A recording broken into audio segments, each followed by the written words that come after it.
First of all, I don't know what was in that video exactly, but I said before that I'm tired of answering questions about Odell's behavior and, what the latest incident is. And I think he knows what we expect of him, and now it's up to him. Have you spoken to him about that? I have not. I've spoken to him many times in the past, but not about this incident, no. So he's now, I don't know if you remember this. He said before he wanted to be the league's highest paid player, not receiver. That's not going to happen. Player. That's not going to happen. Given that, Mara also said that there's no player, he hasn't discussed trading Odell Beckham Jr., but no player is untouchable. Do you think the Giants maybe consider, before they have to do the big negotiation with him, just dealing him? The New York Giants almost never get the number 2 pick in the draft. They have a weak O-line. They just lost their best edge rusher. Odell Beckham's future's uncertain, and Eli's 37 coming off back-to-back mediocre to below-average years.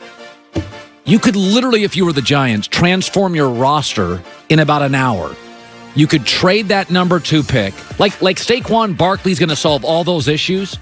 You could trade that number 2 pick and get several players. Buffalo and Arizona would both move up. And you could trade Odell Beckham and get players. Are you going to tell me Odell Beckham? You know how the egos work in this business. You could trade Odell Beckham, get picks, trade down in the draft. You could get 7 picks between the two and transform this roster. I got nothing against Odell Beckham. He's not a quarterback. He is a perimeter player. He is icing, not cake, and there's limitations on what I'm paying icing. But, the New York Giants have suddenly become a poorly run franchise. They have, 7 needs. And my guess is they're not going to address any. They're going to go out and get a running back from Penn State. I mean, God, Odell's telling you what he is all off season. Listen to him. Move him. There's a team out there that would give you a ton for Odell Beckham. So there's been a lot of discussion about the issues between Brady, Robert Kraft, Bill Belichick throughout the season and off-season. Yeah. Belichick was asked if he's spoken to Brady about his future, and as usual, Belichick doesn't really say much. I've had direct conversations with Tom, many times, obviously, through a long period of time, and, I'll rely on those conversations that I have with him directly rather than something else. So, Tom and I have always had a good line of communication. We've always been able to talk directly with each other. I don't see that changing, so I'll rely on those instead of anything else. He's going directly to the source instead of believing internet rumors. You've said you thought this was the last year for Brady. Yes, I think you're still sticking with that. Yeah, and I think it'll be 19 years, and I think it's getting harder and harder and harder. And I think this year Andrew Luck comes back, and the Steelers will be better, and Deshaun Watson's really good, and Derek Carr's got Gruden, and I think it's going to get tougher. But I think we're overblowing all this stuff a little. Just ask yourself this: the last 4 drives of the Super Bowl for New England were touchdown, touchdown, touchdown, driving, and a fumble.